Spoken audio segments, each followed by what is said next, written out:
Mga kapatid na nananampalataya sa Allah Subhanahu wa Ta'ala, isang biyaya sa atin ng Allah Subhanahu wa Ta'ala sa ating pananampalatayang Islam ay ang pag-aasawa, ang pagpapakasal o kaya ay pagkakaroon ng asawa. Sa pamagitan ng paghahanap ng asawa ng bawat isa sa atin mga kapatid, ay may kanya-kanyang hinahanap, may kanya-kanyang gusto. Hindi nagkakapareho ang mga dahilan ng paghahanap ng sinuman sa mga kalalakihan. Dahil dito mga kapatid na nananampalataya sa Allah ay tinuruan tayo sa pananampalatayang Islam ng maghanap ng dapat na pakasalan, dapat na maging ina ng ating mga anak, at kung ano ang katangian ng ating dapat na hanapin. Sapagkat bawat isa sa atin ay may kanya-kanyang gusto, may kanya-kanyang hinahanap, subalit nandito ang ating pananampalatayang Islam para hindi na tayo malihis. Na sinabi ni Propeta Muhammad sallallahu alaihi wasallam, "Tunkahul mar'atu li arba'in. Limaliha, wali hasabiha, wali jamaliha, wali diniha." Ibig sabihin nito ay pinapakasalan o pinakakasalan ang isang babae li arba'in, sa apat na bagay o apat na dahilan. Tandaan natin mabuti mga kapatid, unawain natin mabuti ang hadith na ito.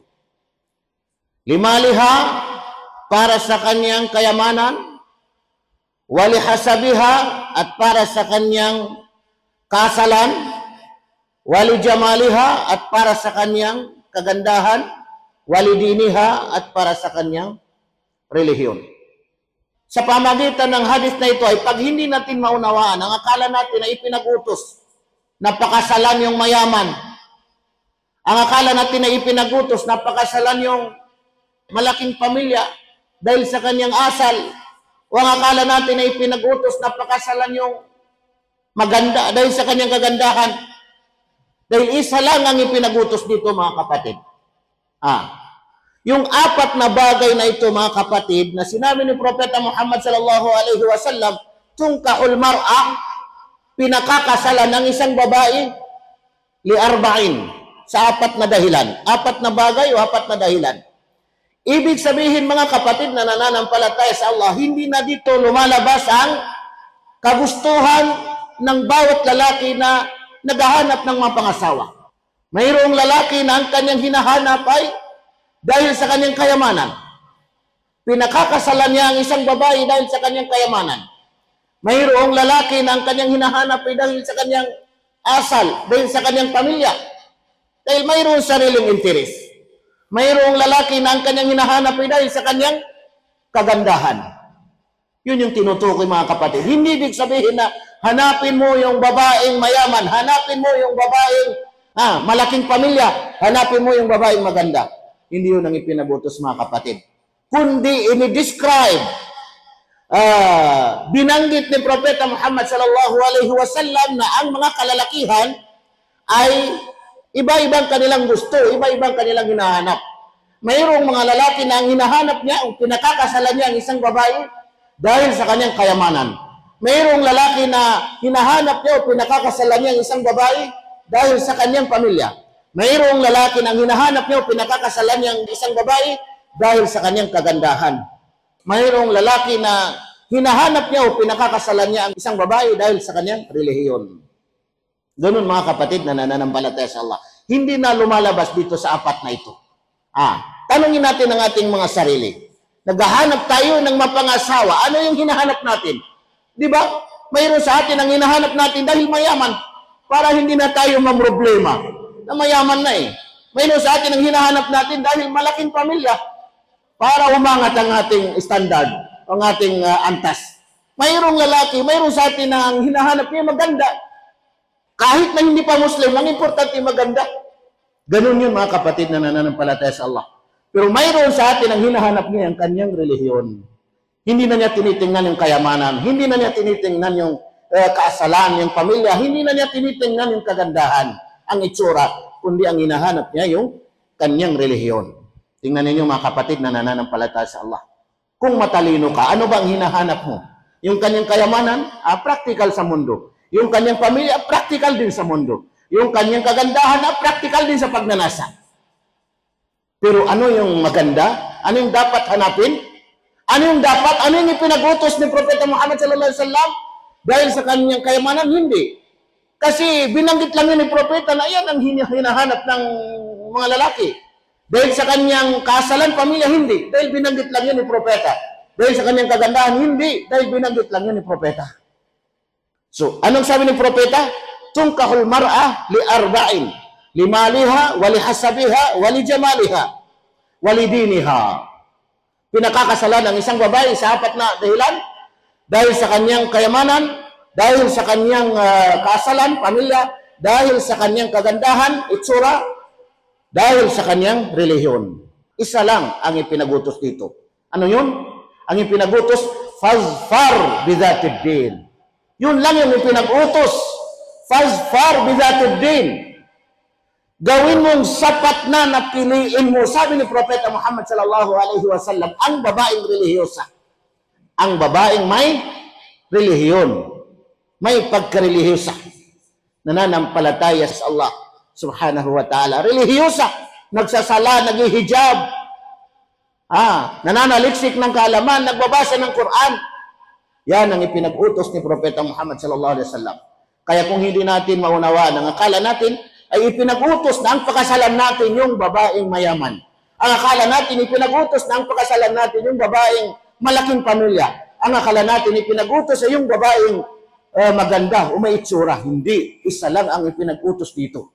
Kung yung ipinag-utos ay ang piliin na babae na dapat napakasalan ay yung relihiyosa na babae. Yung relihiyosa. Fazfar bidatid din. Piliin mo na magiging sapat na iyong pakasalan ay ang babaeng relihiyosa. Ang babaeng relihiyosa. Taribat yadak. Taribat yadak. Dahil kapag hindi mo pinili, ang pinili mo yung mayaman, hindi relihiyosa. Ang pinili mo yung malaking pamilya, hindi relihiyosa. Ang pinili mo yung magandang itsura, hindi relihiyosa. Pag hindi mo pinili itong isang bagay na ito, taribat yadak. Taribat yadak. Anong taribat yadak? Mapuputikan ang iyong dalawang kamay. Maaalabukan ang iyong dalawang kamay. Matalinghaga ang sinabi ni Propeta Muhammad sallallahu alaihi wasallam. Anong ibig sabihin nito? Magkakaroon ka ng problema at ikaw ay maghihirap. Sabi ng paliwanag sa mga ulama, yung taong naghihirap, problema ng problema ang pumapasok sa kanya, hindi na niya makakayanang i-handle, ang tawag sa kanya, taribat yadahu. Yung taong naghihirap na, taribat yadahu. Kasi mas pinili niya yung kayamanan, mas pinili niya yung pamilya, mas pinili niya yung itsura kaysa sa relihiyon. Kaysa sa relihiyon. Kaya kung matalino ka, ano ang dapat mong piliin? Ang babaeng mayaman? Ang babaeng malaking pamilya? O may kasalan? Ang babaeng magandang itsura? O ang babaeng relihiyosa? Yan ang kagandahan sa ating pananampalatayang Islam. Tinuturuan na tayo mga kapatid, hindi tayo pinababayaan. Kapag pinili natin ang babaeng relihiyosa, sa isip ba natin ay problema ng problema? Hindi. Sa umpisa pa lang, alhamdulillah, hindi mo na kailangan itarbiya, turuan ang asawa mo. Hindi mo na kailangan pasahdayin, hindi mo na kailangan pasuotin ng hijab, hindi mo kailangan turuan ng pagsala, hindi mo kailangan turuan ng pagwudu, hindi mo kailangan turuan ng pagbasa ng Quran. Bagkus minsan, ay matutulungan ka pa niya sa mga kaalaman niya na hindi mo narating. Tingnan ninyo mga kapatid na nananampalataya sa Allah. Kaya magkakaroon, sabi ng mga ulama, na saada. Ibig sabihin ng saada, kasiyahan, kagalakan, fid dunya wal akhirah, dito sa mundo hanggang sa kabilang buhay. Masaya ka kasi ang pinili mo yung babaeng relihiyosa. Panatag ang iyong sarili. Masaya ka. Kaya masaya ka dito sa mundo, masaya ka hanggang sa kabilang buhay. Masaya ka hanggang sa kabilang buhay. Pag hindi relihiyosa, dahil sa kanyang kayamanan, ay problema. Balang araw, baka makarinig ka ng hindi maganda. Pag sa kanyang pamilya, problema din. Balang araw, baka mamaliitin ka. O hindi mo makuha yung hinahangad mo. Pag sa kanyang kagandahan, problema din. Balang araw, baka ipagpapalit ka niya. Pero pag sa relihiyon, sa pananampalataya, alhamdulillah, panatag ka na. Anong sinabi ng Allah subhanahu wa ta'ala?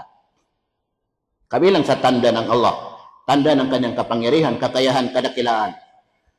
Wa min ayatihi an khalaqa lakum min anfusikum azwaja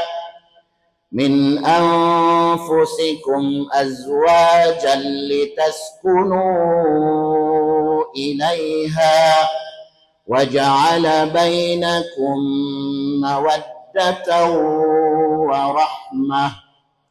Ayon sa kahulugan ng talatang ito, wa min ayatihi, at kabilang sa kanyang mga tanda. Mga tanda ng kakayahan, kapangyarihan, kadakilaan ng Allah subhanahu wa ta'ala.